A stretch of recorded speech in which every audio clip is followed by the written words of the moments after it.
fato, estou feliz de estar aqui com cada um de vocês. Conheci primeiro os meninos e meninas lá no acampamento, e agora vocês todos aqui na igreja. É um privilégio estar aqui, conhecendo vocês, participando junto com vocês aqui desse culto. Olha só, gente, eu queria convidar todos, nós abríssemos as nossas Bíblias no Evangelho de Lucas. Nós vamos ler a partir o capítulo 5, nós leremos a partir do verso de número 12. Então, Evangelho segundo Lucas, capítulo 5, a partir do verso de número 12, nós leremos até o versículo de número 16. Esse que é um encontro de Jesus com um homem, e que é um texto conhecido de todos nós, mas que com certeza o Senhor vai nos falar ao coração. Quando eu estava orando, rapidinho, porque hoje à tarde não dava para orar muito comprido, senão a gente dormia. Então eu orei rapidinho, de olho aberto, e eu fiz uma oração que eu costumo fazer sempre, que é o seguinte: Senhor, me ajuda a falar bem aos ouvidos dos meus irmãos, do ouvido para o coração, que seja o Senhor a falar a nós, inclusive a mim. Senhor nos fale ao coração essa noite, amém? Então vamos lá, Lucas capítulo 5, versículo 12. Aconteceu que, estando Jesus numa das cidades, veio à sua presença um homem coberto de lepra, e ao ver a Jesus, prostrando-se com o rosto em terra, suplicou-lhe: Senhor, se quiseres, podes purificar-me. E ele, estendendo a mão, tocou-lhe, dizendo: quero, fica limpo. E no mesmo instante lhe desapareceu a lepra. Ordenou-lhe Jesus que a ninguém o dissesse, mas vai e disse: mostra-te ao sacerdote e oferece pela tua purificação o sacrifício que Moisés determinou para servir de testemunho ao povo. Porém, o que se dizia a seu respeito cada vez mais se divulgava, e grandes multidões afluíam para o ouvirem e serem curadas de suas enfermidades. Jesus, porém, se retirava para lugares solitários e orava. Até aí. Gente, o autor desse texto é o conhecido médico Lucas, que era discípulo do apóstolo Paulo. O biógrafo dele escreveu suas biografias e também escreveu a biografia dos discípulos de Jesus. E o apóstolo Paulo também escreveu um evangelho, que é conhecido como esse aqui de Lucas. Aliás, Lucas escreveu um evangelho que é conhecido como esse aqui, o Evangelho de Lucas. E por ser médico, eu gosto muito de como ele escreve algumas coisas a respeito de saúde. Ele dá alguns detalhes que outros evangelistas não dão, pelo simples fato de ser médico. Conseguir ter um olhar de acordo com a medicina da época sobre alguns fenômenos, e que ele consegue nos dar uma ideia melhor. E nesse caso aqui, desse texto, Lucas escolhe alguns detalhes, algumas palavras que nos dão a ideia do fenômeno da lepra, de modo que a gente percebe que esse moço está coberto, está a morrer pela doença contagiosa. A lepra hoje nós a chamamos de hanseníase, com cura e tudo, mas era um dos grandes medos do povo naquele tempo.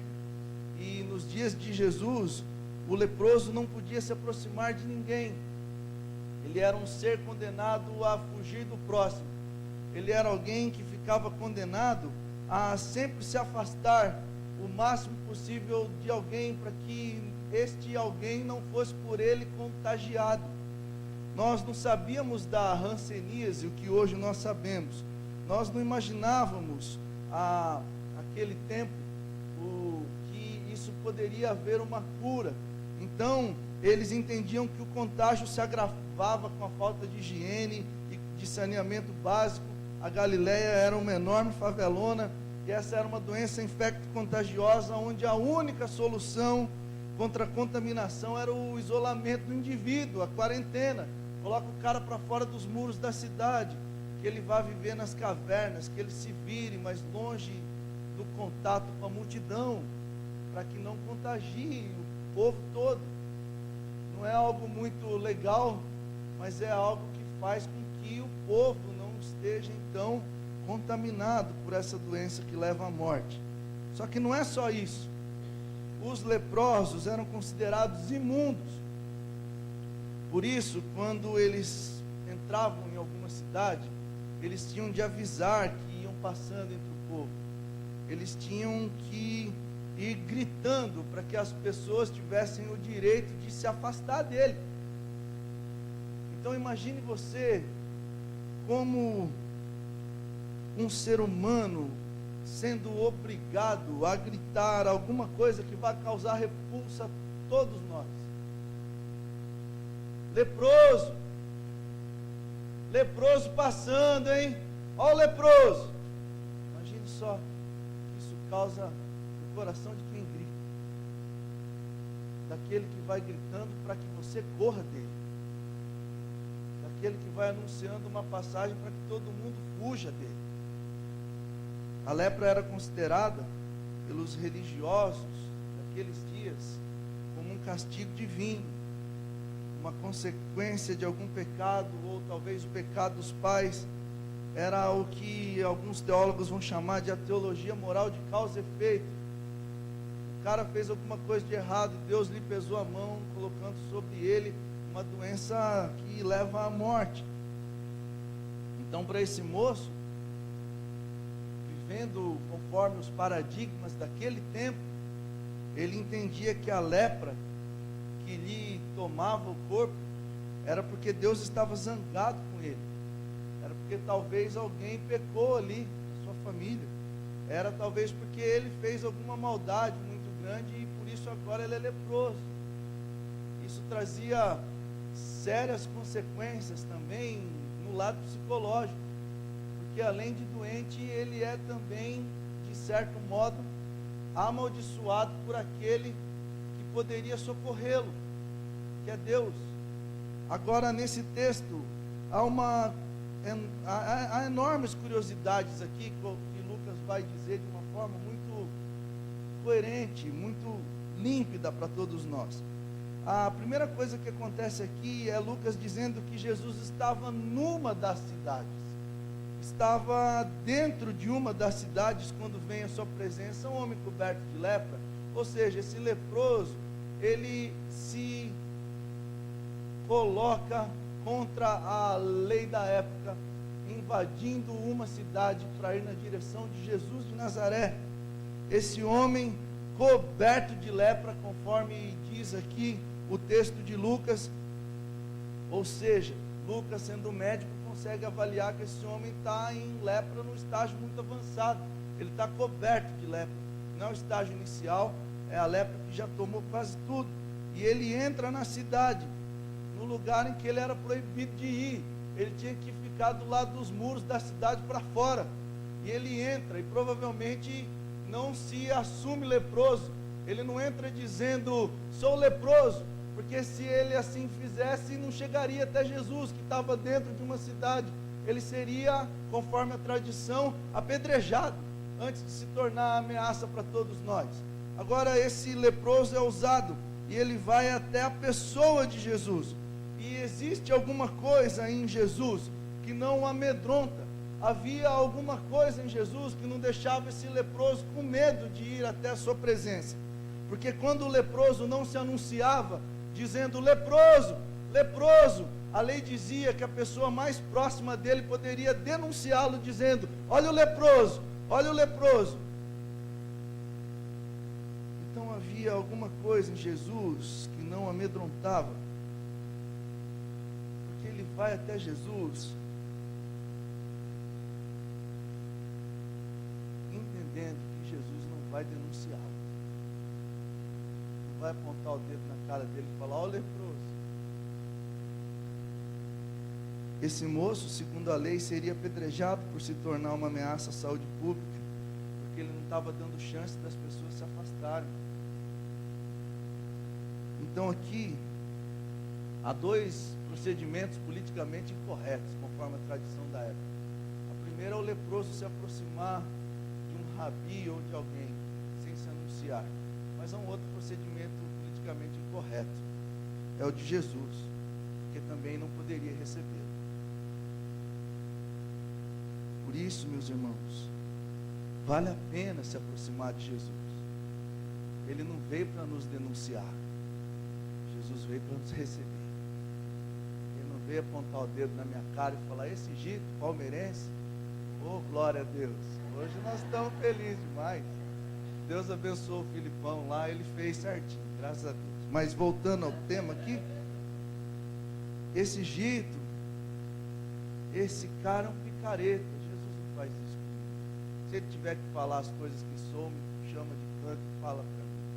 Não me expõe. Ele não veio para me denunciar.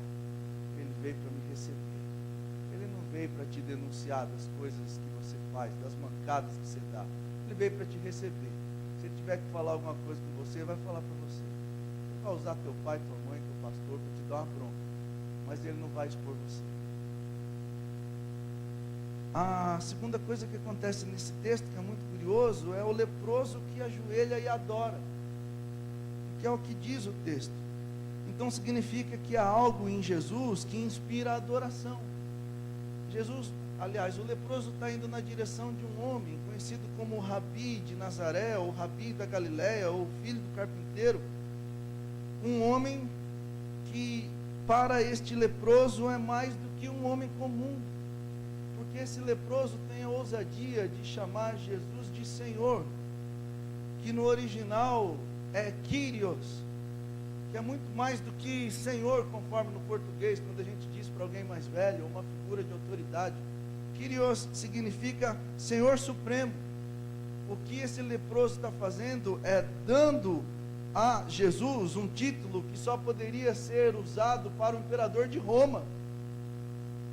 Ele chega diante de Jesus e diz: Kyrios, Senhor, Senhor Supremo, Senhor Soberano, Senhor acima dos poderes constituídos, Senhor acima de César, Senhor acima do presidente da República, Senhor soberano.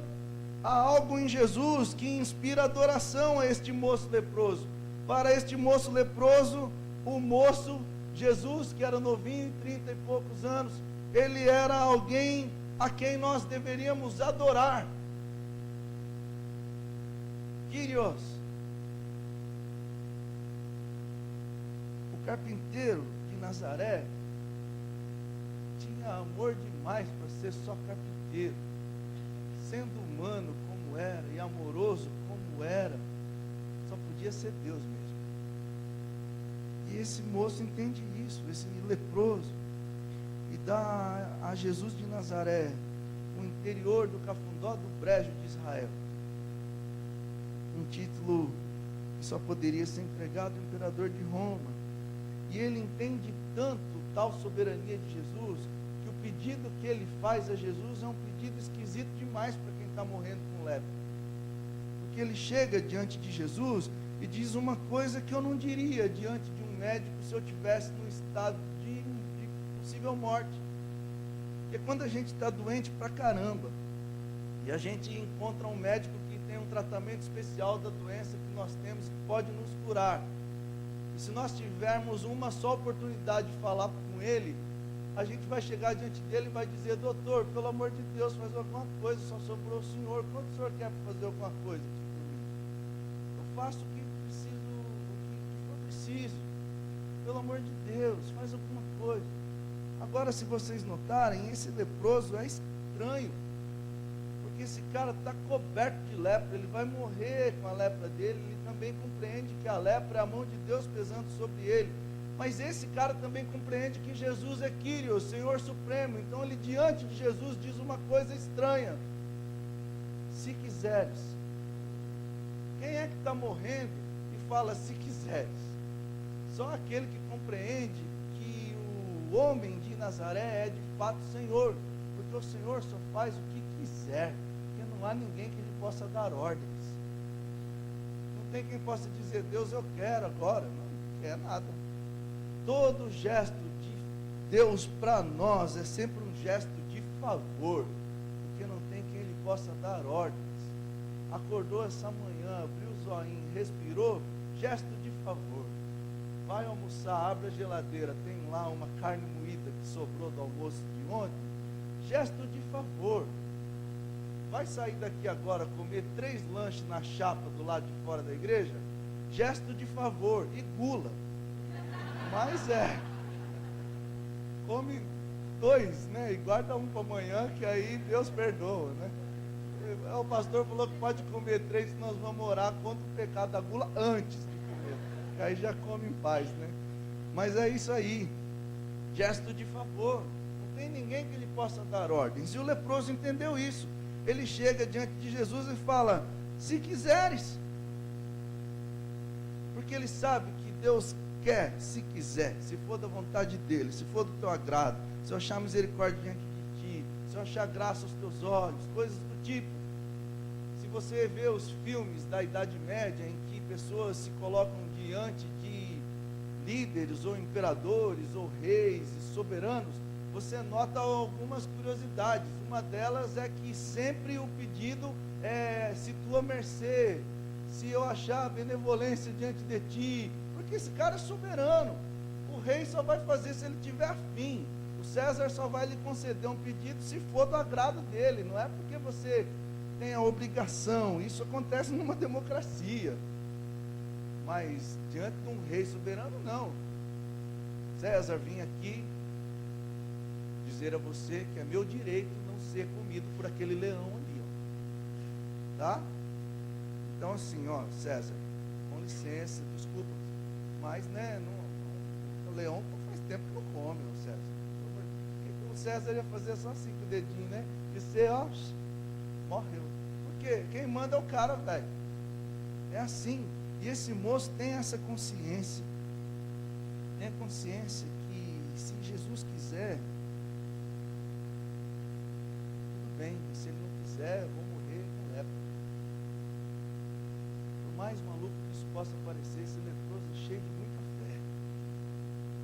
E aí, para terminar, o pedido estranho que esse leproso faz a Jesus é que ele diz o seguinte: Senhor, ou seja, Kyrios, se quiseres, ou seja, se for do teu agrado, podes me purificar. E para mim essa é a expressão mais curiosa do texto, porque o purificar no original tem a ver com mudar de raiz, mudar a fonte. Seria equivalente ao pegar um vaso que está aqui, pegar a planta que nele está plantada e transplantar essa planta com raiz e tudo para esse trem aqui, ó. Mudar a raiz, a fonte, o nascedouro. E no original essa palavra é muito diferente de cura, mas tem muito mais a ver com perdão de pecado. De certo modo, nós temos que entender então que o que esse leproso está fazendo é uma coisa maluca, que é: Senhor, se quiseres, tu podes me tornar completamente são, por dentro e por fora. Por fora eu tenho lepra, mas por dentro eu fiz alguma coisa que te desagradou, por isso lepra eu tenho, segundo o paradigma daquela época. Ele acreditava que ele tinha feito alguma coisa que deixou Deus bravo, por isso que ele estava com lepra. Então, quando ele está diante de Deus, ao invés de ele pedir me cura, ele fala me perdoa. Ao invés dele falar me limpa por fora, ele fala me cura por dentro. Transforma meu coração. Porque não adianta nada eu estar são por fora e o coração apodrecido de maldade, de egoísmo, de rancor, de ódio e tanta coisa. Eu preciso ser transplantado. Eu preciso ser purificado. Eu preciso ser completamente transformado, dentro e fora. Eu preciso ser uma nova criatura. Eu preciso ter uma nova consciência. Quando a gente se aproxima de um ser supremo, a gente espera uma palavra de soberania. Lembra lá dos filmes? Para entrar diante do rei tem que pedir permissão, e aí você vai, e aí o rei fala, tá, aí tá bom. Aí o cara já fica de longe. E aí você fala assim para o rei, ó, tenha misericórdia da minha alma, alguma coisa assim, e não me mata não. E o rei fala, tá bom, não vai morrer. E aí você levanta depois de se prostrar e vai embora. Você espera uma palavra de soberania. Agora, no entanto, Jesus de Nazaré, embora sendo soberano, ele é gente. E ele toca o dedo na ferida do leproso. Ele põe a mão no pus. Ele encosta na desgraça daquele homem. Ele encosta naquele homem que há anos talvez não estava sendo encostado por ninguém. que não tinha o afeto do filho, nem o colo da mãe, alguém que era completamente isolado de tudo, de todos, porque sobre ele pesava a mão de Deus, conforme é o paradigma da época. Ele se sentia completamente isolado dos homens, dos anjos e de Deus. Mas Jesus de Nazaré resolve encostar no cara. Jesus de Nazaré resolve tocar nele. Esse moço é tocado antes de ser limpo. Ele é encostado antes de ser purificado. Jesus com isso estava dizendo: eu não preciso purificar você para eu te querer. Eu te quero. E é por isso que eu te purifico. E às vezes vai na contramão do que a gente propõe. A gente quer que o cara que vive uma vida maluca seja purificado para que a gente o receba. Enquanto o Evangelho nos diz, recebe, para que ele seja então purificado. Então a gente recebe o povo. Todo mundo que vem. A gente não canta o hino, eu venho como estou. Sim, venho como. Vale só para nós. E quando o outro vem do jeito que está, tudo arrebentado, arregaçado, e fala, não, mas esse cara precisava melhorar antes de vir, né?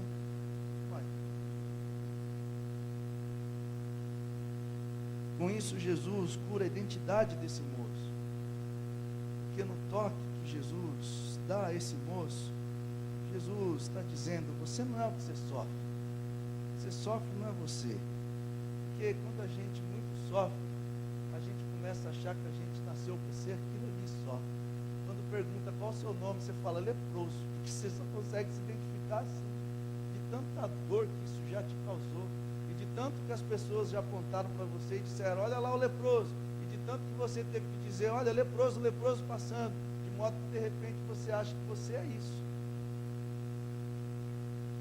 Mas nós não somos aquilo que nós sofremos, nós não somos aquilo pelo qual nós somos rotulado pela sociedade dos distantes, nós somos de Jesus. E se nós tivermos uma pergunta para Ele, o que é que somos? Especialmente nós jovenzinhos, de vez em quando tem essa pergunta, mas o que eu sou? Ou quem eu sou?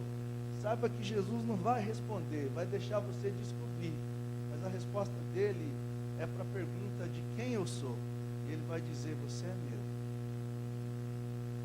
De quem eu sou importa saber, o resto a gente descobre na caminhada.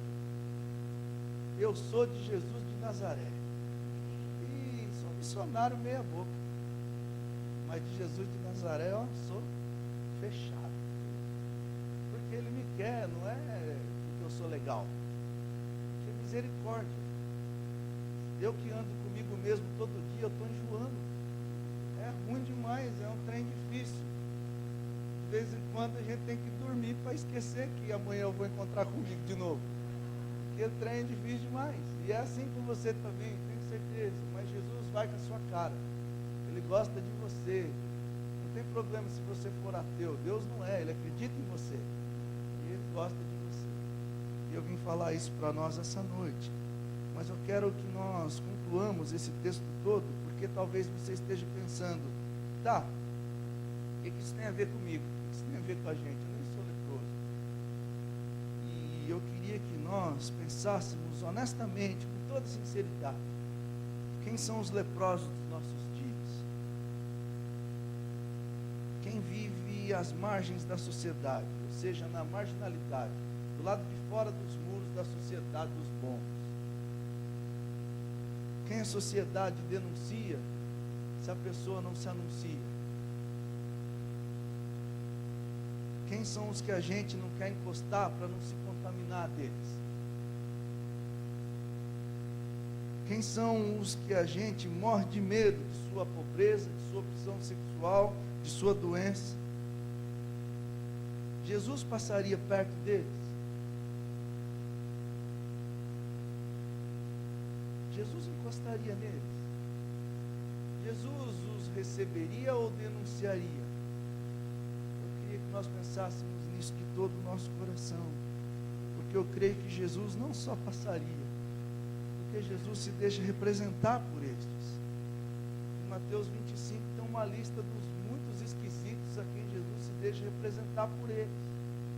Vocês Vocês já leram, é um texto super curioso.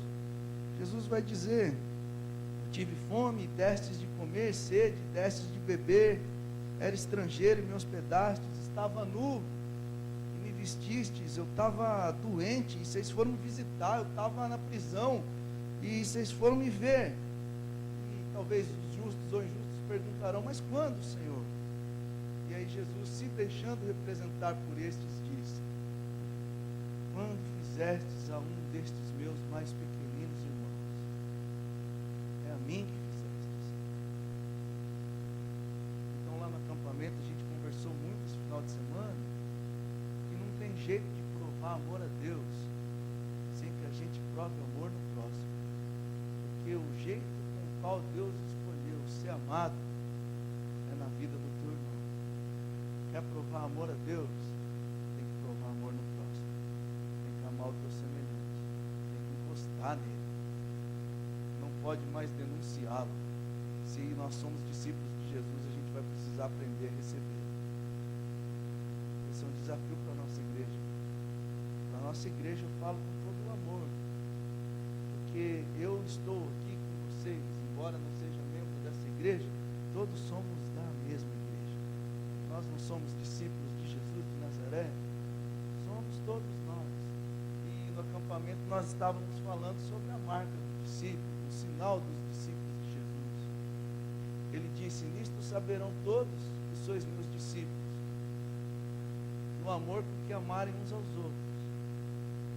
Não é pelo adesivo da igreja colado no para-choque do carro, não é porque na sua playlist só toca a Ana Paula Valadão, não é porque você só vai ler o livro do... Quem está na moda? Do Gico, tem um livro. Mas não estou na moda. Ainda. Vou ganhar o Nobel da Literatura esse ano e vou ficar famoso. Não é quando você só dá oferta missionária para o Gico levar para a Nigéria. Se bem quiser dar, pode, não tem problema. Isso são sinais também de quem é discípulo de Jesus, ou de quem está caminhando. Mas o principal sinal é o amor com que ama. A gente reconhece, irmãos, em Cristo pelo amor com que ama. Não é pelo muito saber teológico. Eu conheço milhares de pessoas que decoram a Bíblia toda, mas não conseguem praticar um pouquinho dela. Eu sei gente que sabe responder 500.000 perguntas de exegese, hermenêutica, pneumática e essas coisas todas, mas que não consegue aplicar na vida. Não consegue amar a mãe, a dele, a dos outros, tem quem ame. Não é discípulo. É talvez um decorador de textos, é um estudioso. Para ser discípulo tem que amar. Jesus quer que os seus discípulos sejam conhecidos pelo amor com que amarem uns aos outros. Eu contei lá no acampamento que em São Paulo tinha uma pichação perto da Cracolândia que eu gostava muito. Estava escrito bem grandão lá: não é que falta amor, mas é que falta amar. Eu acho que esse cara acertou em cheio. Essa é uma indireta para nós. Não é que falta amor. De amor a gente entende. A gente canta sobre o amor, prega sobre o amor, a gente tem poesia do amor, tudo sobre o amor. Mas está faltando amar. É colocar esse saber em prática na vida do meu próximo, porque Deus escolheu ser amado nele. Amém, gente? Que essa palavra seja do Senhor Jesus para os nossos corações, inclusive para o meu. Amém? Vamos ficar em pé para a gente orar? Quero convidar você a segurar na mão da pessoa que está do teu lado, para que essa pessoa se sinta querida por você, e nós vamos orar juntos.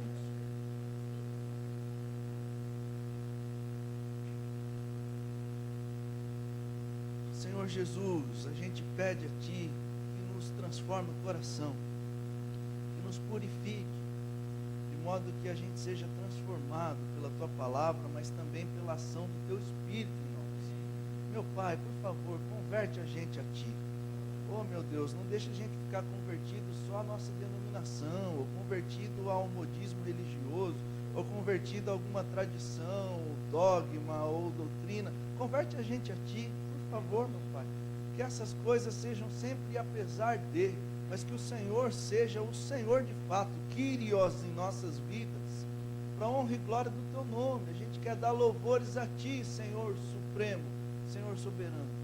E Tu que és soberano, ensina-nos a cada um de nós a encostar em gente, a tocar em gente, a abraçar gente, a distribuir braços e abraços em amor por eles, serviço e afeto. Por favor, meu Pai, converta a gente ao próximo. Nós pedimos isso, que a gente consiga servir o nosso irmão, nossa irmã, com todo o amor, que a gente se interesse por eles, que a gente não os denuncie mais, que a gente os receba, os acolha, que em nossos braços sempre haja espaço para um abraço novo. Por favor, meu Deus, e que a gente seja então conhecidos pelo amor com o qual a gente ama, e as pessoas possam associar essa forma de amar ao Evangelho de Jesus plantado no nosso coração. Nós clamamos que seja assim, para a honra e glória do Senhor, em nome de Jesus, amém. Amém, gente, Deus abençoe, é nós, como diz lá na minha terra. Amém. Pode se assentar. Nós vamos orar pelo Gito, para que o Senhor te fortaleça e te sustente, no nome de Jesus. Te dê graça. Cadê o pastor Zezé? Tá aí? Vem cá, pastor. Orar pelo Gito.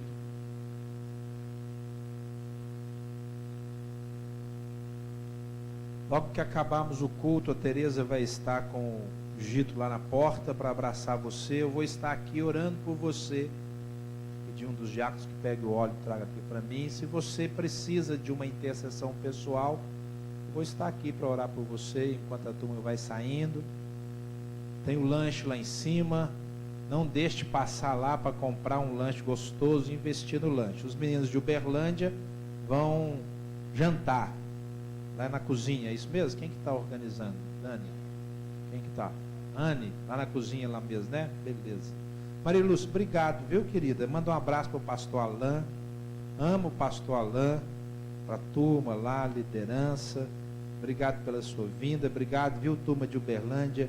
Uma bênção vocês. Vocês chegaram atrasados. Estava no outro carro, nós já destacamos a presença de vocês. Vocês são uma bênção. Uma bênção mesmo. Que Deus abençoe muito sua vida. Eu peço a sua oração por terça-feira agora. Terça-feira nós estamos dando uma guinada no trabalho do Café Solar. A partir de terça-feira nós vamos começar a vender no mercado indireto. Nós vamos começar numa padaria da cidade. E com esse começo, nós vamos dar uma direção completamente nova para o nosso produto. Que está aí para sustentar vidas que a sociedade denuncia. Então ore por essa terça-feira. É um momento muito novo, muito diferente. Nós vamos aprender a partir de terça e depois vamos disseminar aí na cidade, e aí não tem mais limite. Vira um produto abençoado e abençoador. Então ore por essa semana, uma semana muito nova mesmo.